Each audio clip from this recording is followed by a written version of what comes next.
Assalamualaikum warahmatullahi wabarakatuh.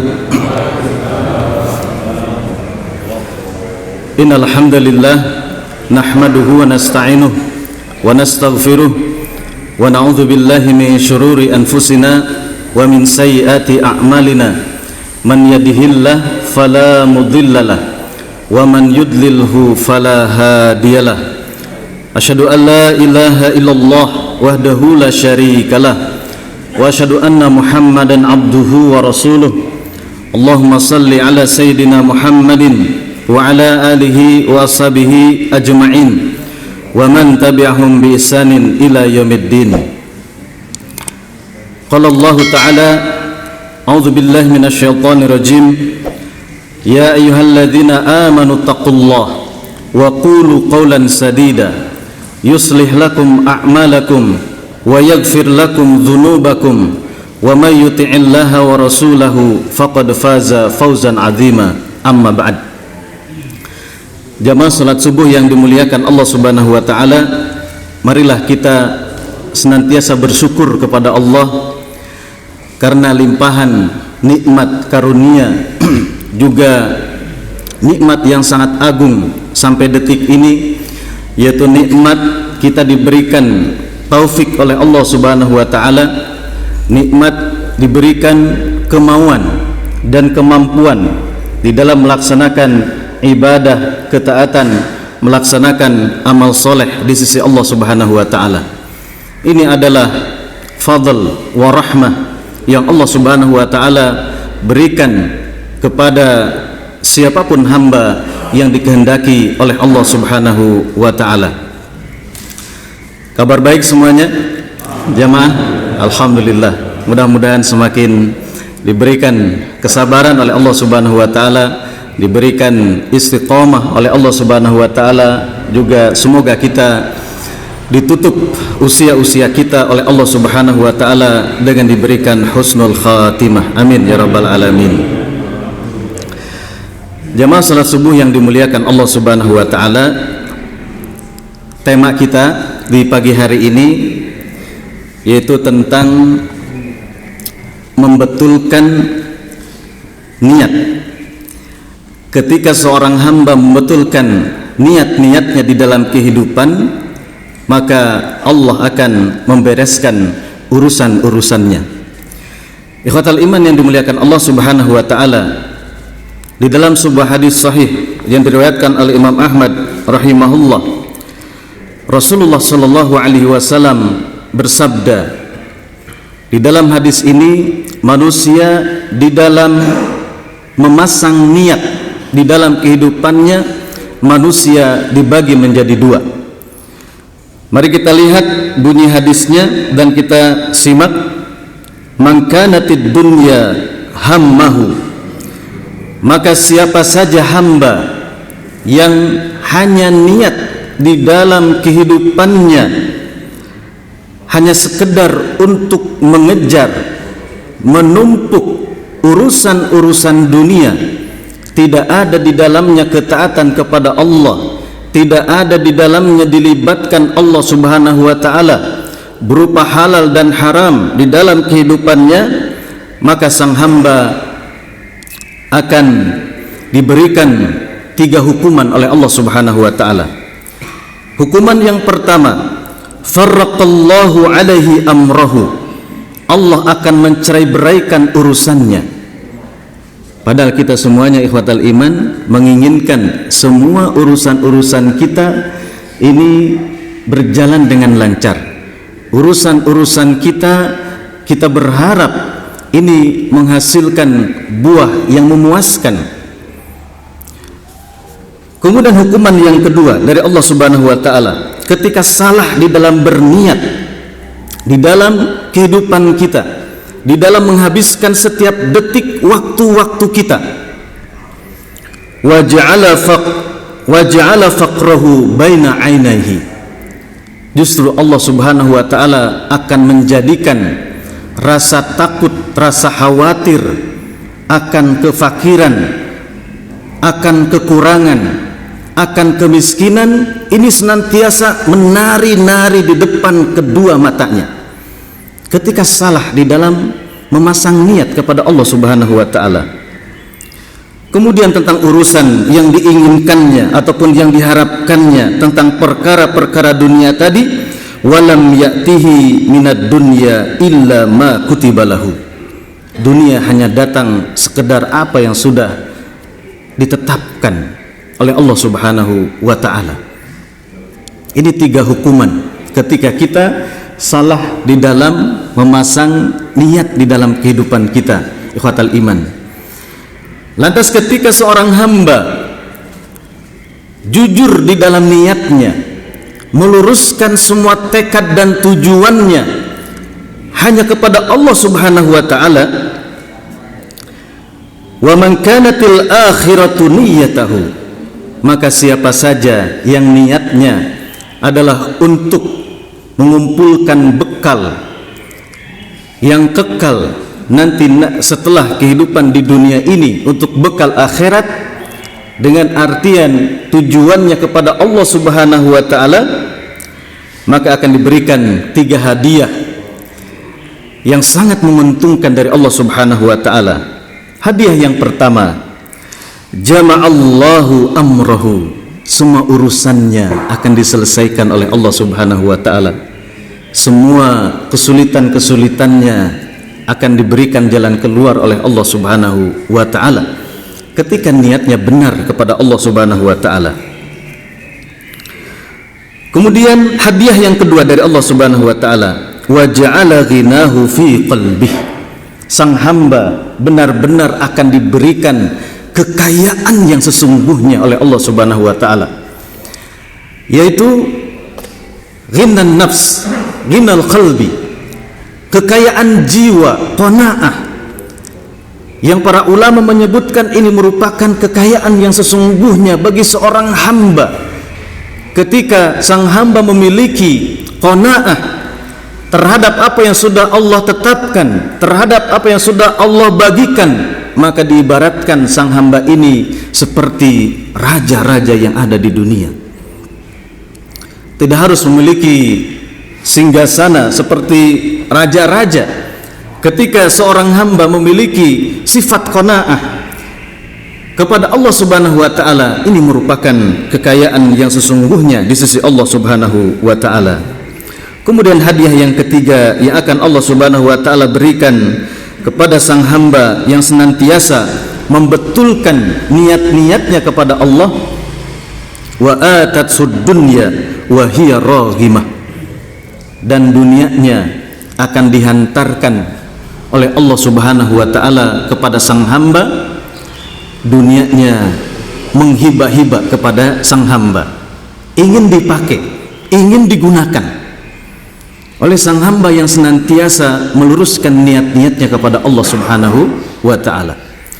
Ikhwatal iman yang dimuliakan Allah Subhanahu wa taala, ini sebagai muqaddimah di mana pentingnya kita bersama-sama mari untuk terus memperbaharui niat-niat kita kepada Allah Subhanahu wa taala. Bukankah kita sering mengucapkan ataupun kita berikrar kepada Allah Subhanahu wa taala di dalam Quran surat Al-An'am ayat 162, qul innas salati wa nusuki wa mahyaya wa mamati lillahi rabbil alamin. Katakanlah, sesungguhnya solatku, ibadah-ibadahku atau sembelihanku, hidupku, matiku, lillahi rabbil alamin, hanya untuk Rabbul alamin, yaitu Allah Subhanahu wa ta'ala. Tinggal bagaimana kita menghitung-hitung, ikhwatal iman. Ketika misalkan sampai di titik ini di usia kita masing-masing, katakanlah di dalam masalah waktu tidur, rata-rata berapa Pak tidur kita Pak? 10 jam, kayak bayi saja Pak. Tidak bosan kita Pak dari bayi tidur kita ya. Katakanlah rata-rata 6 atau 7 atau 8 ya Pak RW ya. Masya Allah, alhamdulillah wasahlan Pak RW baru kita ya di sini. di Yasmin Pak ya. Alhamdulillah. Sudah dilantik ya Pak Haji ya? Sudah. Katakanlah misalkan ikhwatal iman Bapak Ibu yang dimuliakan Allah Subhanahu wa taala, misalkan bapak-bapak mohon maaf ya yang katakanlah kepala 6 atau ibu-ibu yang kepala 6 usianya ini menghabiskan di dalam satu hari tidur katakanlah 6 jam, maka ini kurang lebih nanti di kalkulator Pak, kita sudah menghabiskan waktu hanya untuk tidur ya ketika di usia katakanlah tadi contoh Pak ya 60 tahun, ini kurang lebih 15 tahun Pak ya untuk tidur. Pertanyaannya, ketika tadi kita berikrar kepada Allah, sesungguhnya sholatku, ibadahku, hidupku dan matiku hanya untuk Allah Subhanahu wa ta'ala, sudahkah tidur-tidur kita bernilai ibadah, amal soleh di sisi Allah Subhanahu wa ta'ala? Sudahkah sebelum tidur kita memasang niat yang soleh, yang baik selama 15 tahun, atau yang usia kepala 4 ya 10 tahun tidur? Ketika bekerja di dalam satu hari kurang lebih misalkan 8 jam, sudahkah kita memasang niat selama 20 tahun ataupun lebih, niat itu karena Allah Subhanahu wa ta'ala, sehingga setiap detik waktu kita bernilai ibadah, amal soleh di sisi Allah Subhanahu wa ta'ala. Dan ini ditentukan oleh niat-niat kita. Sehingga ikhwatal iman yang dimuliakan Allah Subhanahu wa ta'ala, perkara niat ini gampang-gampang susah, karena para ulama mereka itu senantiasa memperbaharui dan melatih niat-niat mereka, melatih memasangkan niat, melatih untuk ihdharun niyah, menghadirkan niat-niat di setiap akan menghabiskan setiap detik waktunya, karena itu adalah amanah yang akan dihisab, yang akan dipertanyakan oleh Allah Subhanahu wa ta'ala. Kita pun duduk bersama di sini Bapak Ibu, mari hadirkan niat di dalam kolbu-kolbu kita, sehingga saking beratnya tentang niat ini Bapak Ibu yang dimuliakan Allah Subhanahu wa ta'ala, ada ungkapan seorang ulama yaitu Sufyan Ats-Tsauri rahimahullah. Beliau mengatakan, ma'alajtu syai'an ashadda alayya min niyyati. Tidak ada sesuatu pun yang menurut beliau ya yang sulit untuk terus dipasang ya kemudian diarahkan kecuali niat-niatku. Karena apa? Li'annaha tataqallab alayya. Karena niat ini mudah sekali berubahnya, mudah berubah-ubah ya, mudah untuk melencengnya tentang niat-niat ini. Sehingga di dalam sebuah hadis riwayat Muslim ada sebuah kisah bahwasanya nanti di yaumil qiyamah ada 3 kelompok manusia yang diadili oleh Allah Subhanahu wa ta'ala. Ini contoh di dalam hadis riwayat Muslim. Kelompok yang pertama ini adalah kelompok orang yang diadili pada hari kiamat, yaitu orang yang mati syahid di jalan Allah Subhanahu wa ta'ala. Didatangkan orang yang mati syahid ini di mahkamah Allah, kemudian ditanya sang hamba, wahai hambaku, diperkenalkan tentang nikmat-nikmat Allah Subhanahu wa ta'ala, didatangkan nikmat-nikmat Allah Subhanahu wa ta'ala ditunjukkan, dan kata sang hamba, benar ini adalah nikmat-nikmat darimu ya Allah. Kemudian pertanyaan dari Allah Subhanahu wa ta'ala, wahai hamba, apa yang sudah engkau lakukan terhadap nikmat-nikmat yang sudah aku berikan? Kata Allah. Kata sang hamba mengaku, ya Allah, tidaklah aku berperang di jalanmu melainkan ingin mendapatkan keriduan di sisimu ya Allah. Itu pengakuan sang hamba. Akan tetapi ikhwatal iman, Allah yang maha tahu kedalaman ataupun seperti apapun itu kondisi niat di dalam kolbu sang hamba, Allah sangat tahu. Kemudian dijawab oleh Allah Subhanahu wa taala, kadzabta, engkau dusta wahai hamba, engkau berperang hanya ingin disebut oleh orang-orang sebagai orang pemberani, dan memang demikian keadaanmu, kata Allah Subhanahu wa taala. Maka apa yang terjadi ikhwatal iman? Hamba ini dimasukkan ke dalam neraka oleh Allah Subhanahu wa taala. Kemudian kelompok yang kedua, yaitu orang yang diadili, ini adalah para alim, para penuntut ilmu, para qari, para ahli Al-Quran. Didatangkan nikmat-nikmat, ditunjukkan oleh Allah Subhanahu wa taala, dan mereka mengakui bahwa ini adalah memang nikmat-nikmat dari Allah Subhanahu wa taala. Ditanya kembali oleh Allah, apa yang sudah engkau lakukan terhadap nikmat-nikmatku? Maka kata golongan alim, ya, para penuntut ilmu, qari, ahli Al-Quran, kami mempelajari ilmu, kami mempelajari Al-Quran ini karenamu ya Allah. Pengakuannya seperti itu. Tapi Allah Maha tahu niat-niat sang hamba ini, dan Allah jawab, kadzabta, engkau dusta wahai hamba. Tidaklah engkau menjadi seorang alim, menuntut ilmu, ingin disebut orang pintar, ingin disebut orang yang alim, ingin mendapatkan kedudukan di sisi manusia, ingin disebut suaranya bagus, merdu. Maka kelompok ini pun ikhwatal iman dimasukkan oleh Allah Subhanahu wa taala ke dalam neraka. Berikutnya golongan yang ketiga yang diadili oleh Allah Subhanahu wa taala, yaitu hamba-hamba yang diberikan karunia harta yang banyak. Maka ketika didatangkan nikmat-nikmat dari Allah Subhanahu wa taala, sang hamba ini pun mengakui itu adalah nikmat dari Allah Subhanahu wa taala. Dan ketika ditanya oleh Allah Subhanahu wa taala, wahai hamba, apa yang telah engkau perbuat terhadap nikmat-nikmatku ini? Kata sang hamba, ya Allah, tidaklah ada satu kesempatan penawaran infak ataupun sedekah ataupun wakaf, maka aku hadir di situ untuk berinfak karenamu ya Allah. Namun Allah Maha tahu niat, ya, sang hamba ini.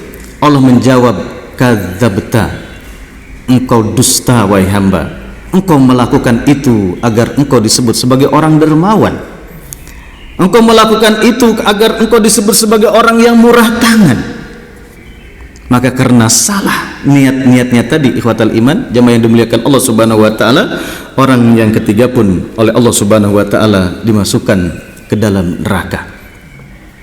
Hadis ini ikhwatal iman, mari kita jadikan sebagai motivasi. Ya, berjuangnya tetap dilakukan berjuang, menuntut ilmunya tetap dilakukan menuntut ilmu, mengkaji mendalami ilmu, mempelajari Al-Quran terus dilaksanakan. Begitupun kita melatih infak sedekah terus dijalankan. Hadis ini memberikan motivasi, luruskan niat-niat kita hanya kepada Allah Subhanahu wa taala. Jamaah yang dimuliakan Allah Subhanahu wa taala, Allah Subhanahu wa taala berfirman dalam Quran surat Hud ayat ke-15 sampai ke-16. A'udzubillahi minasyaitonir rajim. Man kana yuridul hayatad dunya wa zinataha nuwaffi ilaihim a'malahum fiha wa hum fiha la yubkhasun. Maka barang siapa yang hanya berkehendak, hanya memasang niat hanya untuk dunia saja, Allah Maha Adil. Allah tidak akan zalim kepada hambanya. Allah akan kasih. Allah akan kasih. Innamal a'malu binniyat. Amal-amal itu tergantung niatnya. Ingin mendapat dunia, Allah kasih dunianya. Mengharapkan dunia dan perhiasannya semata, ini akan dibalas oleh Allah Subhanahu wa taala dan tidak akan dirugikan sang hamba ini. Namun ketika dorongannya tadi hanya dunia saja, tidak ada di situ ketaatan kepada Allah, ya, tidak dilibatkan di situ, ya, hukum-hukum Allah Subhanahu wa taala, maka di ayat yang ke-16-nya, ulaikal ladzina laisa lahum fil akhirah illan nar. Namun orang-orang yang demikian itu, kata Allah Subhanahu wa taala, tidak ada bagi mereka di akhirat kecuali neraka. Wa habita ma sana'u fiha wa batilun ma kanu ya'malun.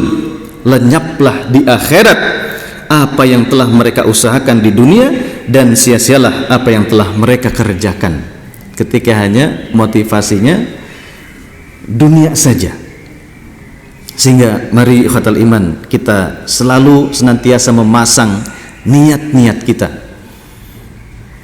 Pak RW baru, ya, Masya Allah, sudah dipilih oleh warganya, oleh masyarakat, pasang niat baru. Begitupun kita, para kepala keluarga, pasang niat-niat kita. Begitupun ibu-ibu berkhidmat, ya, berbakti kepada suami, pasang niat-niat yang terbaik kepada Allah Subhanahu wa taala. Sehingga jangan sampai ketika kita meninggalkan kemaksiatan tidak ada niat karena Allah Subhanahu wa taala, karena kita diperintahkan oleh Allah untuk menjauhi perbuatan-perbuatan yang diharamkan. Ketika kita bosan, dorongannya ataupun niatnya berhenti dari kemaksiatan, ya tidak berpahala di sisi Allah Subhanahu wa taala. Misalkan, ya, saya sudah bosan, ya, melakukan kemaksiatan, saya berhenti saja. Ketika alasannya bosan, ya, tidak ada niatnya adalah karena takut akan azab dari Allah Subhanahu wa taala, ingin melaksanakan perintah Allah, hilang ikhwatal iman. Sehingga terus senantiasa pasang niat-niat kita kepada Allah Subhanahu wa taala.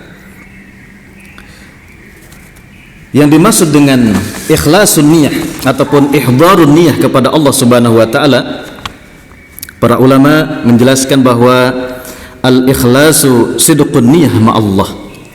Ketika kita membetulkan niat-niat kita kepada Allah Subhanahu wa taala, memang jujur niat-niat itu, amal-amal itu ditujukan kepada Allah Subhanahu wa taala. Sarful amal mutaqarriban bihi ilallah wahdah. Jadi ketika beramal, kita akan melaksanakan satu perbuatan ikhwatal iman, tujukan niat-niat kita hanya kepada Allah Subhanahu wa taala wahdah, satu-satunya kepada Allah. Wala riyaan, kata para ulama kita, tidak ada di dalamnya dengan tujuan ingin mendapatkan riya, ya. Kemudian wala sum'atan, juga tidak ada, ya, dorongan di dalam ketika melaksanakan amal sum'ah. Ingin apa? Ingin diperdengarkan, ya, senang diperdengarkan. Kemudian wala talabalid dunya, juga bukan dalam rangka tadi semata-mata mencari dunia. Wala sana'anil khalqi, juga tidak berpura-pura di hadapan makhluk-makhluk Allah Subhanahu wa taala.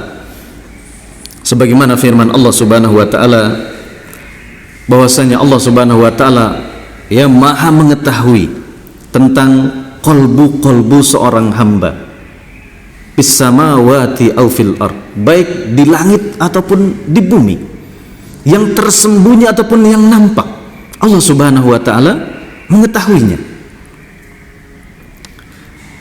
Wa innama yarju thawabullah, dan tidak ada muatan-muatan yang lain ketika kita beramal, melaksanakan amal soleh, ingin mendapatkan balasan di sisi Allah Subhanahu wa taala. Dan kita yakin dan kita tanamkan ikhwatal iman bahwa seluruh makhluk ini tidak akan bisa memberikan pahala kepada kita. Tidak ada yang akan bisa memberikan balasan-balasan dari amal-amal soleh kita, ketaatan kita kepada Allah. Seluruh makhluk tidak bisa, hanya Allah Subhanahu wa ta'ala. Sehingga ketika seorang hamba nanti diadili di yaumil qiyamah, di akhirat, saat Allah membalas amal-amal seorang hamba, ketika yang niatnya ikhlas kepada Allah akan diberikan balasan, ganjaran oleh Allah Subhanahu wa ta'ala. Namun ketika yang tadi di dalam beramal tujuannya, niatnya adalah riya, ingin mendapatkan kedudukan dari manusia, maka di akhirat oleh Allah Subhanahu wa taala, diperintahkan sang hamba ini, mintalah engkau pahala kepada si fulan, mintalah engkau pahala balasan kepada si fulanah misalkan. Apakah bisa memberikan pahala hamba-hamba itu, makhluk-makhluk itu? Tentu tidak, ikhwatal iman. Hanya Allah saja yang akan membalas semua amal-amal kita, perbuatan-perbuatan kita. Ikhwatal iman yang dimuliakan Allah Subhanahu wa taala, sehingga di sini para ulama menjelaskan ada beberapa alamat ataupun bagaimana kita melatih tentang menghadirkan niat-niat kita ketika kita akan melaksanakan aktivitas, melaksanakan amal ibadah, ketaatan kepada Allah Subhanahu wa taala. Di sini ada beberapa alamat ataupun ciri-ciri, tanda-tanda ya kita melatih keikhlasan kepada Allah Subhanahu wa taala. Yang pertama, ayabtaghil muslim al-ajru minallahi ta'ala wahdah. Ya, tidaklah seorang hamba yang menekadkan ya di dalam hati-hatinya, ya di dalam keyakinan-keyakinannya ketika berniat, kecuali kita hanya mengharapkan balasan di sisi Allah Subhanahu wa taala. Ya, ditegaskan wala yabhath an syahrah. Ya, tidak ada ya dorongannya itu adalah ingin mendapatkan popularitas. Ya, di dalam melaksanakan amal soleh, ketaatan kepada Allah Subhanahu wa taala. Juga wala makanah ijtimaiyah. Tidak ada muatan-muatan ataupun niat-niat ingin mendapatkan kedudukan di masyarakatnya. Dalam rangka adalah berkhidmat ketika para pejabat, ya. Dalam rangka melaksanakan amanah, memberikan manfaat yang banyak untuk warganya, untuk masyarakatnya. Wala za'amah, ya, juga tidak mencari kepemimpinan di dalam melaksanakan ketaatan-ketaatan ataupun amal soleh di sisi Allah Subhanahu wa taala. Wala thana'an nas alaih, juga yang dicari adalah bukan pujian, bukan sanjungan dari makhluk. Jadi ini menghadirkan niat kepada Allah Subhanahu wa taala. Kemudian ciri ataupun alamat yang kedua, ikhwatal iman, bagaimana kita mengasah niat-niat kita kepada Allah Subhanahu wa taala. Yang kedua ini latihannya, ikhwatal iman, di dalam Islam ada amal-amal sirriyah, ada amal-amal yang memang harus dijaharkan, dinampakkan. Seperti kita melaksanakan sholat berjamaah, ini tidak mungkin sembunyi-sembunyi. Begitu Pak Haji ya? Sholat berjamaah ya kelihatan, nampak. Jalan dari rumahnya, kita berkumpul ya kaum muslimin di mana? Di masjid. Ada yang dijaharkan, dinampakkan dan disiarkan. Ada yang memang dituntut kita untuk melatih amal-amal yang tersembunyi. Seperti misalkan tentang amal-amal nafilah, amal-amal solat-solat sunnah misalkan ya, ini diperbanyak di rumah-rumah kita. Jadi ada harus memiliki amal-amal yang disembunyikan, dilatih amal-amal yang disembunyikan. Walaupun di dalam pembahasan bagaimana kita beramal, memang ada dua pendapat ya di dalam Islam. Ketika dengan tujuan dakwah, dengan tujuan memberikan peringatan ataupun memberikan ajakan, maka diperbolehkan, silahkan untuk secara terang-terangan.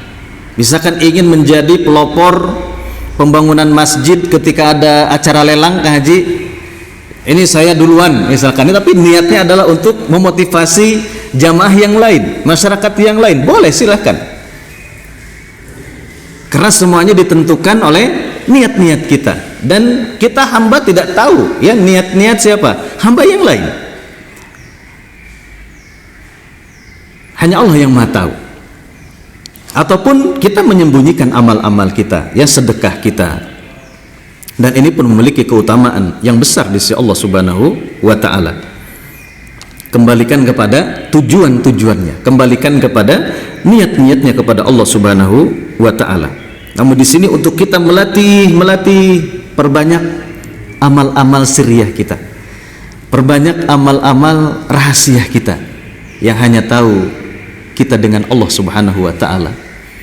Di zaman para tabi'in, Bapak Ibu yang dimuliakan Allah Subhanahu wa taala, bagaimana para ulama itu betul-betul menjaga niat-niat, menjaga keikhlasannya kepada Allah Subhanahu wa taala. Suami istri, Bapak Ibu, ulama, tidurnya bareng.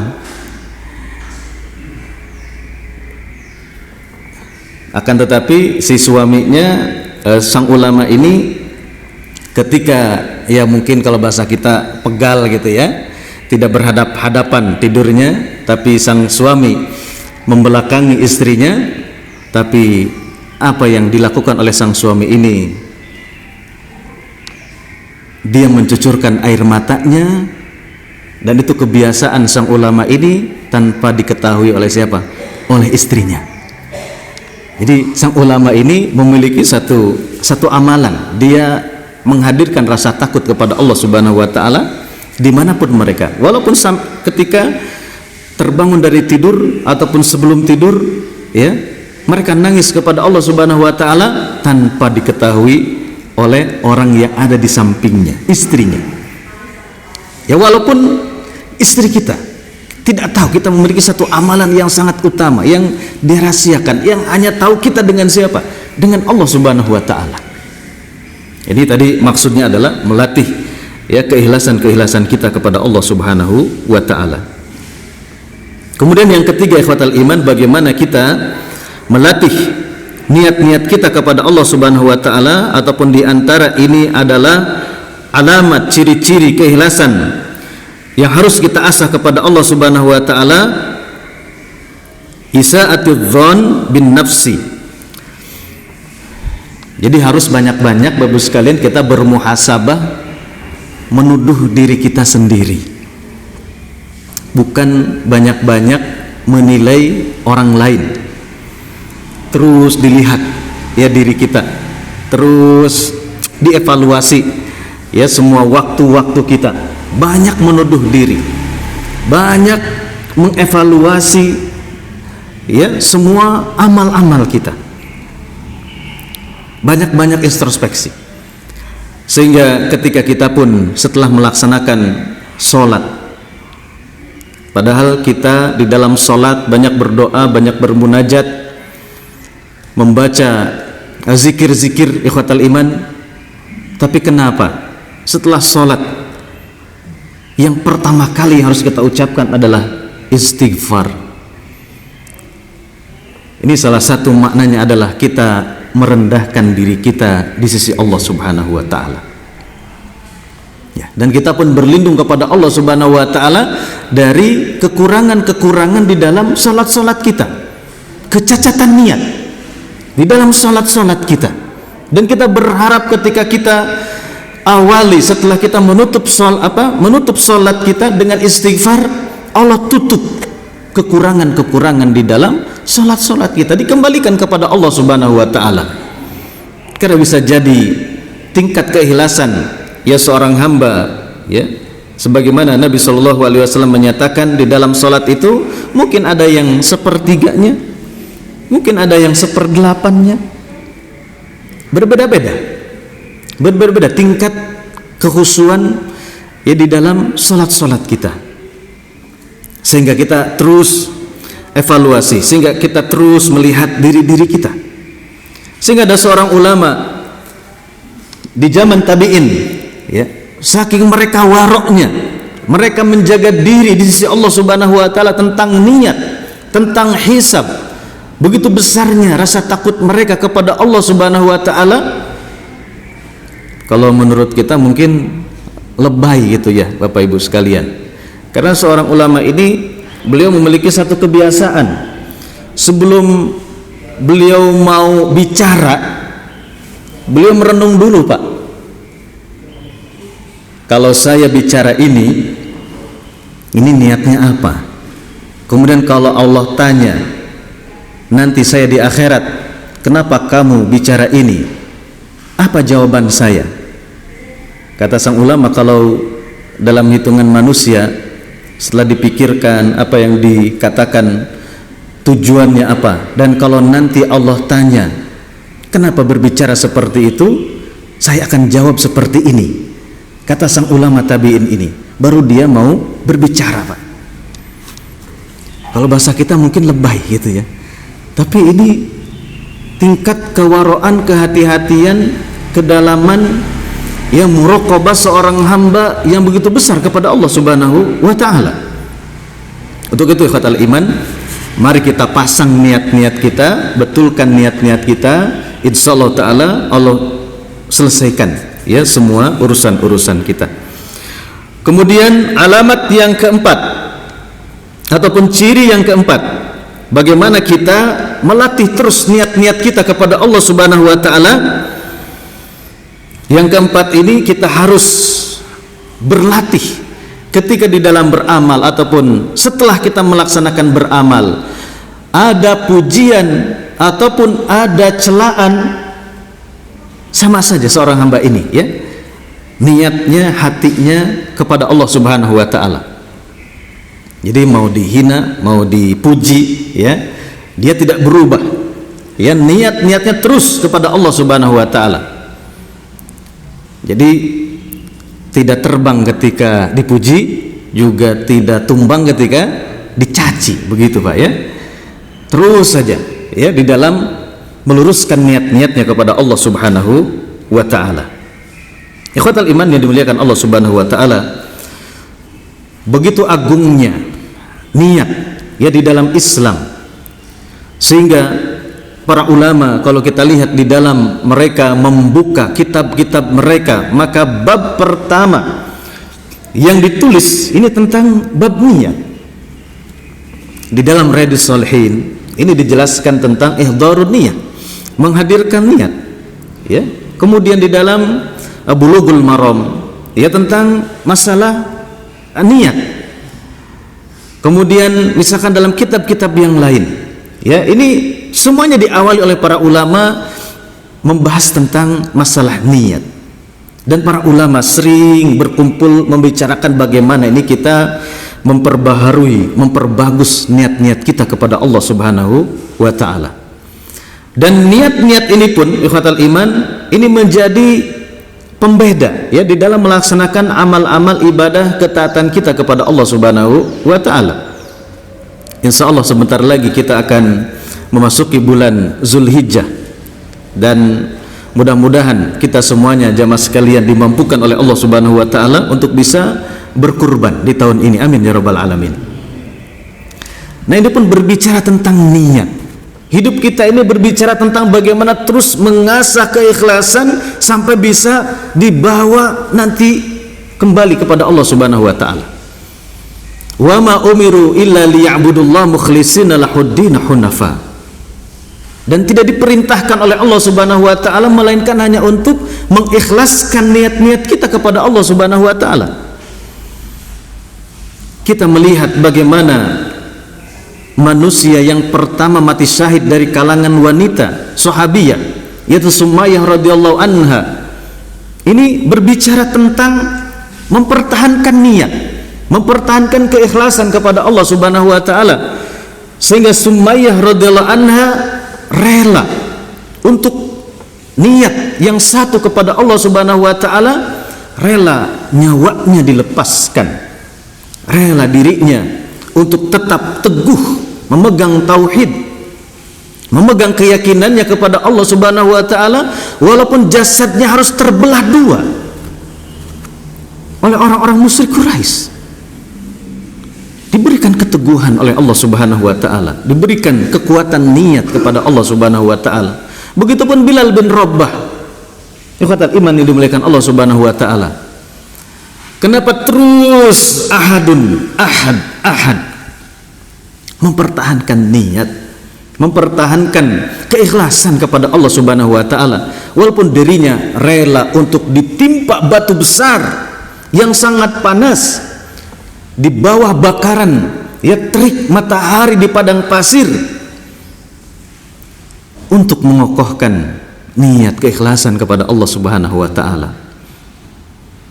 Kemudian Khalid bin Walid dengan sesegera dicopot oleh siapa? Oleh Umar bin Khattab radhiyallahu anhu. Kasihan kepada saudaranya karena sedang berada di puncak popularitas, sehingga para pasukan ketika memang sudah dipimpin oleh Khalid bin Walid, kita tidak akan kalah kalau dipimpin oleh Khalid bin Walid. Umar melihat gelagat ini, ya, dan ini adalah bahaya, maka langsung diturunkan Khalid bin Walid. Dan Khalid bin Walid tidak berubah niatnya kepada Allah Subhanahu wa taala. Aku berperang untuk Allah, bukan untuk Umar bin Khattab radhiyallahu anhu. Terus ikut berperang. Ini bicara tentang niat, tentang keikhlasan hidup kita ini kepada Allah Subhanahu wa taala. Imam Ahmad bin Hanbal rahimahullah diceritakan oleh putranya ketika beliau sedang sakaratul maut. Imam Ahmad, kalau bahasa kita mengerang, Pak, ya. Belum, tidak. Ya. Maka ditanya oleh siapa? Oleh putranya, apa yang dimaksud dengan belum, dengan tidak? Masya Allah, kalau para ulama dulu, para sahabat, kalau kita walau alam bisawab, Pak, ya, ketika sakaratul maut masih bisa diberikan kesadaran oleh Allah Subhanahu wa taala di saat-saat sangat genting, ya, di saat-saat genting. Ya. Kalau kita lihat bagaimana peristiwa-peristiwa sakaratul maut ini berat. Mungkin kita tidak ingat sesuatu apapun, ya, kecuali Allah memberikan taufik kepada kita bisa mengucapkan kalimat tauhid dalam keadaan beramal soleh, dalam keadaan kita berzikir kepada Allah Subhanahu wa ta'ala. Kata Imam Ahmad, itu setan datang menjelma. Ini salah satu karomah, Pak, ya, kepada orang-orang yang dimuliakan oleh Allah Subhanahu wa ta'ala dan menjadikan ibrah, pelajaran untuk kita. Jadi setan atau iblis, Bapak Ibu sekalian, ya, menghampiri seakan-akan dia putus asa. Wah, ini putus asa nih, udah nggak bisa digoda lagi, ya, Ahmad bin Hanbal itu. Kata siapa? Kata setan. Ini sebetulnya rayuan halus agar muncul satu perasaan, saya adalah orang yang tidak bisa digoda oleh setan, gitu ya. Maka kata Imam Ahmad, tidak. Ya. Ini dikejar, Pak, ya, oleh iblis agar kita melenceng, ya, agar kita tidak berada di atas siratul mustaqim, tidak berada di dalam niat-niat keikhlasan kepada Allah Subhanahu wa ta'ala. Terus dilencengkan niat-niat kita. Sehingga ikhwatal iman, mari terus kita pun untuk memperbaharui niat-niat kita kepada Allah Subhanahu wa ta'ala. Sehingga ketika kita di dalam berkurban pun, ini bukan hanya urusan daging, bukan hanya urusan darah, bukan hanya urusan bulu, akan tetapi ini adalah ketakwaan ataupun keikhlasan seorang hamba kepada Allah Subhanahu wa ta'ala. Diuji keikhlasan seorang hamba.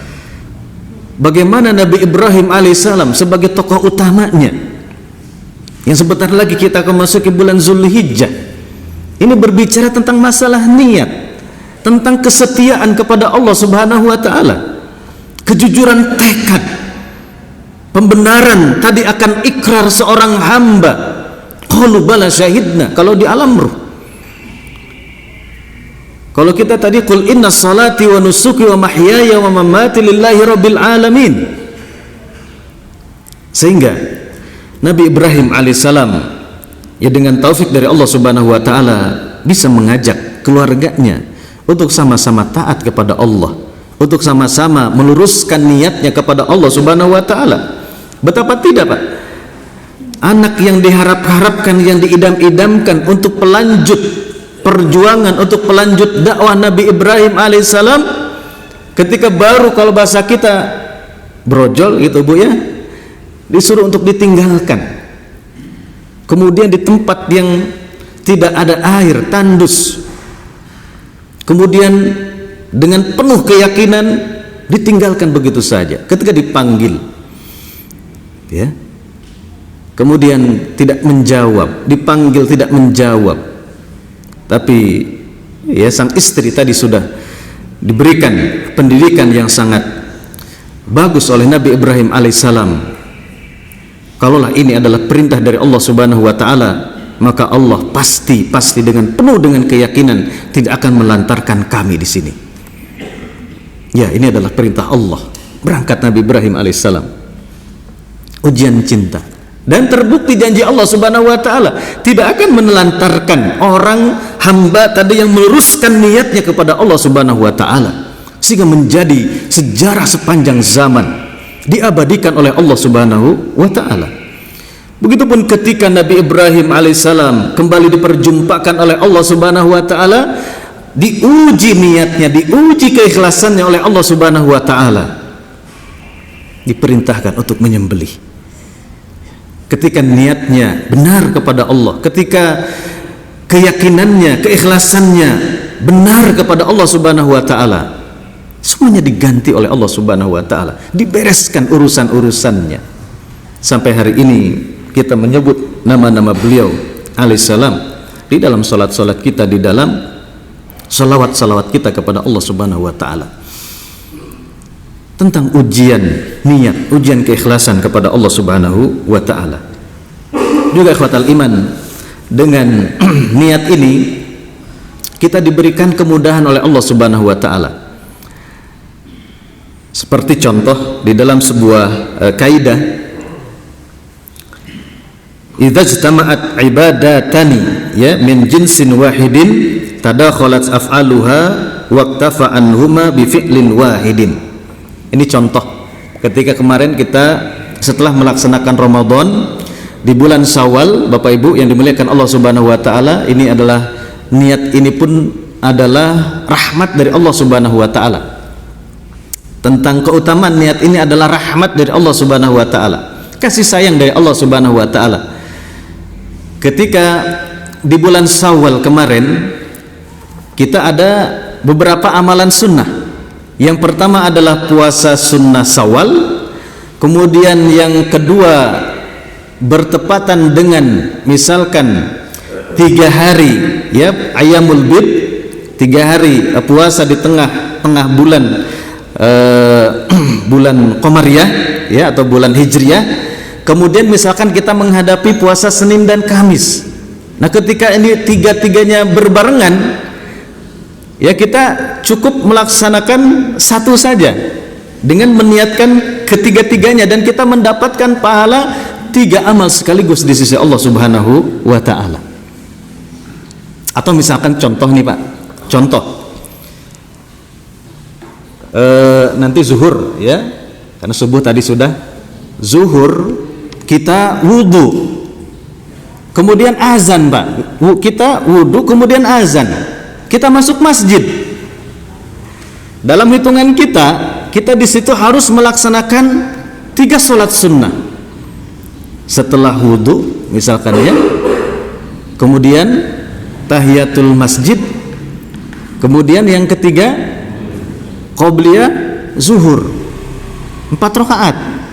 Kalau dihitung-hitung jadi berapa rakaat ini Pak? Tuh, jadi 8 rakaat ini Pak.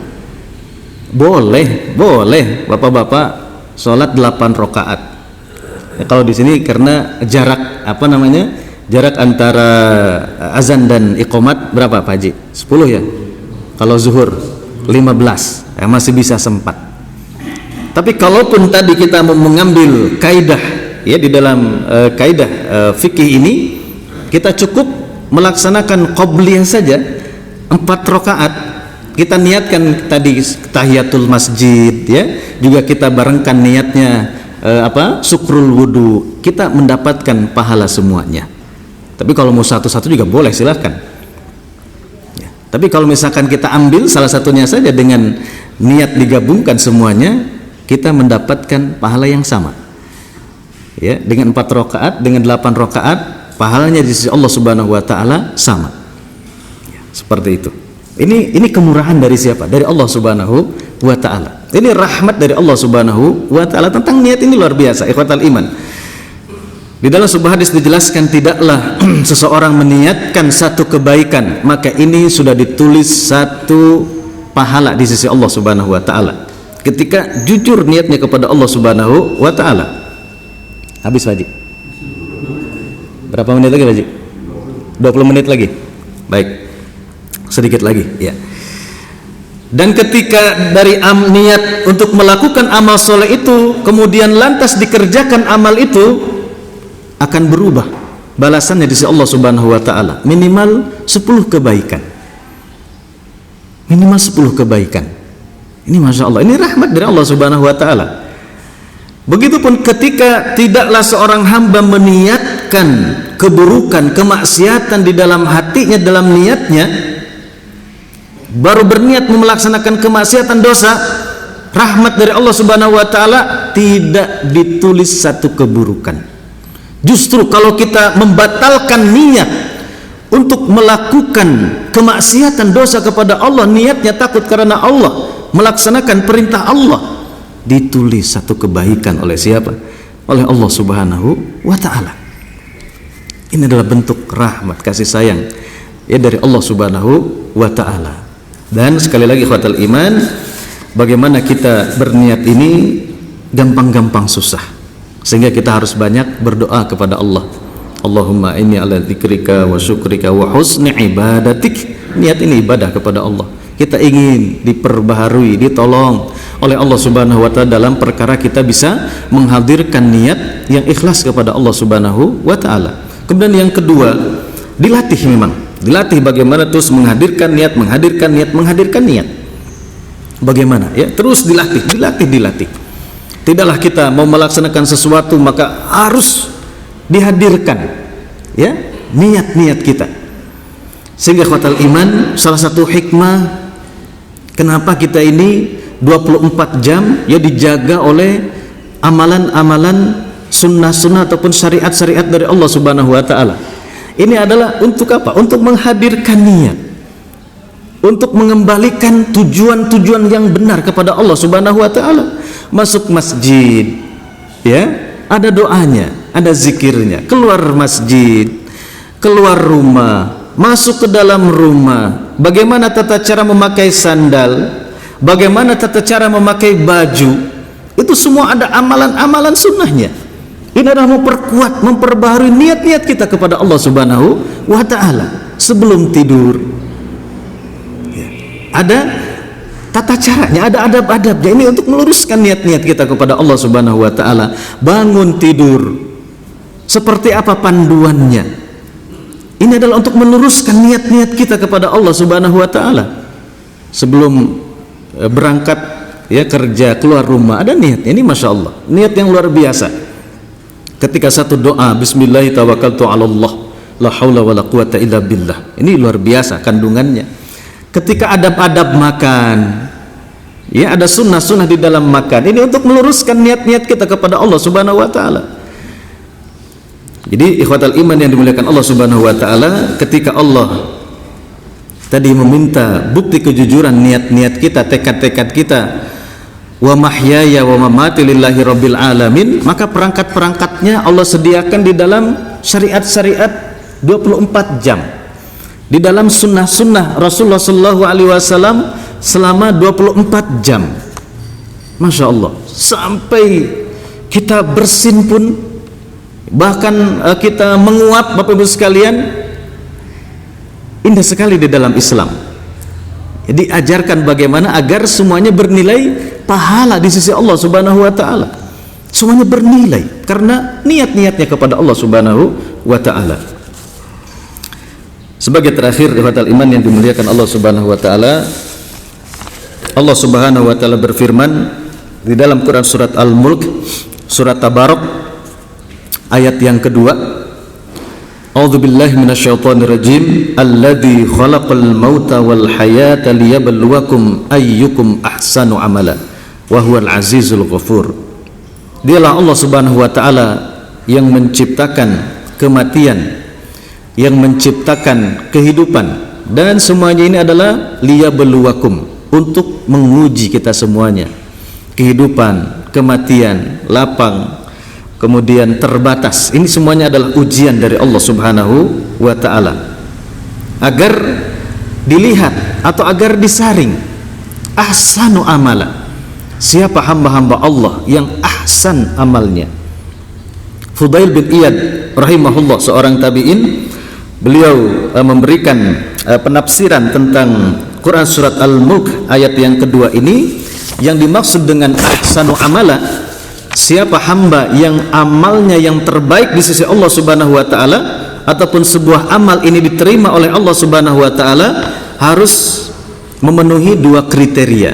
Kriteria yang pertama adalah akhlasuhu, kemudian kriteria yang kedua adalah wa aswabuhu, mana yang ikhlas juga mana yang tepat. Apa yang dimaksud dengan akhlasuhu? Idza kana lillah, ketika tadi amal-amal itu ditujukan hanya kepada Allah Subhanahu wa taala. Kemudian was-shawab, ya amal itu tetap adalah tepat idza kana ala sunnah, ketika amal itu di atas ilmu, ya di atas syariat Allah Subhanahu wa taala, di atas sunnah-sunnah Rasulullah sallallahu alaihi wasallam. Sehingga mudah-mudahan ihwatal iman yang dimuliakan Allah Subhanahu wa taala, kita diberikan taufik oleh Allah Subhanahu wa taala, diberikan kemudahan oleh Allah Subhanahu wa taala untuk senantiasa ihdharun niyyah, untuk menghadirkan niat-niat kita kepada Allah Subhanahu wa taala. Saya akan tutup dengan sebuah qaul atau perkataan seorang ulama, Ibnu Mubarak rahimahullah. Beliau adalah seorang tabi'in. Beliau mengatakan, rubba amalin saghirin tu'azzimuhun niyyah, berapa banyak amal-amal yang kecil ini menjadi besar di sisi Allah Subhanahu wa taala disebabkan atau dikarenakan niat-niatnya. Ada seorang hamba dijelaskan dalam sebuah riwayat, beliau ketika wafat, kemudian saudara-saudaranya, maka saudara-saudaranya ini berbaik sangka kepada Allah Subhanahu wa taala, ya, tentang saudaranya yang wafat, tentang jenazah ini.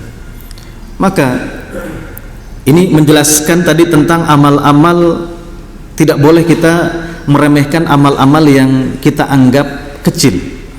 Dengan prasangka baik sang hamba ini saudaranya, maka ini menjadi wasilah sang hamba ini mendapatkan ampunan dari Allah Subhanahu wa taala. Begitupun menurut kita menghilangkan, ya, beban-beban ataupun kekesalan-kekesalan di dalam kalbu-kalbu kita, memaafkan saudara-saudara kita, menurut kita ini biasa. Tapi ketika terus dipasang amal-amal yang ikhlas kepada Allah Subhanahu wa taala, maka amal ini menjadikan seorang sahabat Nabi, dikabarkan oleh Nabi sampai 3 kali Nabi menyampaikan kepada para sahabat yang lain, akan datang penghuni surga, akan datang penghuni surga, akan datang penghuni surga. Amalannya apa ikhwatal iman? Sebelum tidur memaafkan orang-orang yang pada hari itu mengesalkan, ya, yang pada hari itu membuat jengkel, membuat marah, tidak ada iri, tidak ada dengki, dimaafkan semuanya, diikhlaskan semuanya kepada Allah Subhanahu wa taala. Ini menjadi sebab, ya, sahabat ini dimasukkan oleh Allah Subhanahu wa taala ke dalam surga padahal masih hidup. Sudah diberikan kabar gembira oleh Rasulullah sallallahu alaihi wasallam. Ruba amalin saghir yatu'azzimuhun niyyah. Yang mempengaruhi adalah niat-niatnya. Berapa banyak amal yang kecil di sisi Allah Subhanahu wa taala dibesarkan karena niat-niatnya. Begitupun kebalikannya ikhwatal iman. Ruba amalin kabir, berapa banyak amal-amal yang besar tusaghirun niyyah, ini menjadi kecil atau bahkan hilang sama sekali.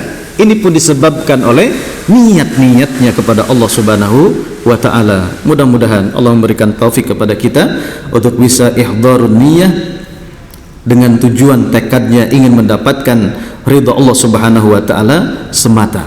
Subhanakallah bihamdika asyhadu an la ilaha illa anta astaghfiruka wa atubu ilaik. Wassalamualaikum warahmatullahi wabarakatuh.